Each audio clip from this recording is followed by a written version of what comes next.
మిత్రులందరికీ నమస్కారం. నా వేదగిరి వాయిస్‌లో ఈ చా ఈ ఈరోజు చేస్తున్నటువంటి వీడియో టయానికి నేను అమెరికాలో ఉన్నాను. కొన్ని కారణాల వల్ల కొన్ని వీడియోస్ చేయలేకపోయాను. చాలా రోజుల తర్వాత మళ్ళీ చేస్తున్నాను. అయితే ఇటీవల పాకిస్తాను, మన భారతదేశం రెండు కూడా కాల్పుల విరమణ టెంపరరీగా కాల్పుల విరమణ ఒప్పందాన్ని చేసుకున్నాయి. ఒప్పందం అంటే నోటి మాట ద్వారా విరమించుకుందాం అనుకున్నారు. దీనన్నిటికీ కారణం అమెరికా నేనే మధ్యవర్తి చేసి బ్రహ్మాండంగా ఆపేశాను యుద్ధాన్ని అని చెప్పుకుంటుంది అమెరికా. దానికి అలవాటే. అయితే కారణం అది కాదండి. మెయిన్ రీజన్ ఏంటంటే 3 రీజన్స్ ఉన్నాయి. ఈ 3 రీజన్స్కి నేను వేరే వీడియో చేస్తా. ప్రస్తుతానికి మాత్రం ఒక రీజన్ బాగా కాన్సన్ట్రేట్ చేస్తాను. బెలూచిస్తాన్లో లిబరేషన్ ఆర్మీ వాళ్ళు చాలా ఫైటింగ్ చేస్తూ ఆల్మోస్ట్లీ పాకిస్తాన్ బార్డర్లో ఉన్న కొంత భాగాన్ని కూడా ఆక్రమించేసి వాళ్ళు స్వతంత్రాన్ని ప్రకటించుకున్నారు. ఆ బెలూచిస్తాన్లో వాళ్ళతోటి ఫైట్ చేయడానికి ఈ పాకిస్తాన్కి సంబంధించిన సైన్యం అంతా కూడా మన బార్డర్లో ఉండటం వల్ల బెలూచిస్తాన్ బార్డర్లో సైన్యం లేక ఫైట్ చేయలేకపోతున్నాడు పాకిస్తాన్ వాడు.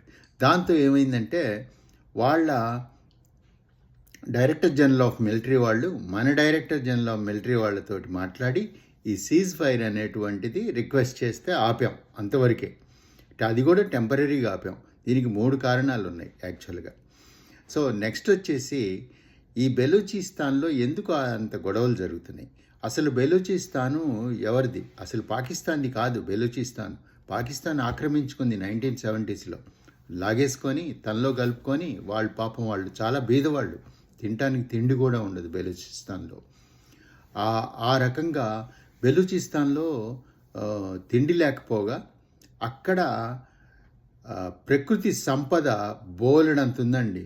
బంగారం, అనేక రకాల ఖనిజాలు, ఎన్నో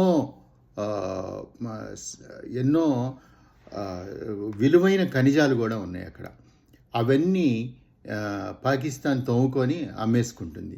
ఈ మధ్యలో చైనా వాడు దూరి అక్కడ ఎలాగో పాకిస్తాన్ వాడు తయారు చేయలేడు కదా, ఇవన్నీ తయారు చేసుకోలేడు కదా, అందుకని చెప్పి అక్కడ ఉన్నటువంటి ఓ పోర్టుని మీరు పోర్టు కట్టుకోండి అని చెప్పేసి అక్కడ ఓ భాగాన్ని వాళ్ళకి ఇచ్చేశాడు. వాడిది కాదు కదా, అత్త సొమ్ము అల్లుడు దానం చేసినట్టు అక్కడ బెలూచిస్తాన్లో ఉన్నటువంటి ఒక ఏరియాని పోర్టు కట్టుకోమని చైనా వాడికి ఇచ్చేశాడు పాకిస్తాన్. అక్కడ ఇవ్వటంలో పాపం ఇక్కడ ఉన్నటువంటి బెలూచిస్తాన్లో ఉన్నటువంటి పూర్ పీపుల్ని, ఎవరైతే పేదవాళ్ళు ఉన్నారో వాళ్ళని కనీసం వర్కర్స్ లాగా కూడా వాడుకోరు వాళ్ళు. అంతా చైనా వాళ్ళు వచ్చి అక్కడ పనిచేస్తుంటారు. ఇక్కడ వీళ్ళకి ఎలాంటి ఉపాధి లభించకూడదు. ఈ పన్నాగంలో, ఈ ప్రపంచంలో జరిగేటువంటి దోపిడీ విధానంలో, ఈ పన్నాగంలో పాపం బెలూచిస్తాన్ వాళ్ళు కూడా బలవుతున్నారు.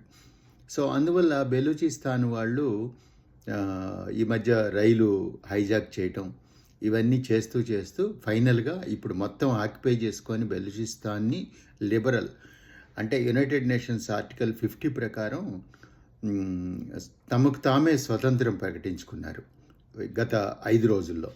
సో ఆ భయానికి పాకిస్తాన్ వాళ్ళు మన కాళ్ళ బేరానికి వచ్చి రిక్వెస్ట్ చేశారు మన డీజీఎంని, అంటే డైరెక్టర్ జనరల్ ఆఫ్ మిలిటరీని. అది అడిగేసరికి అప్పుడు మనం ఆపేసాం అనమాట టెంపరీగా.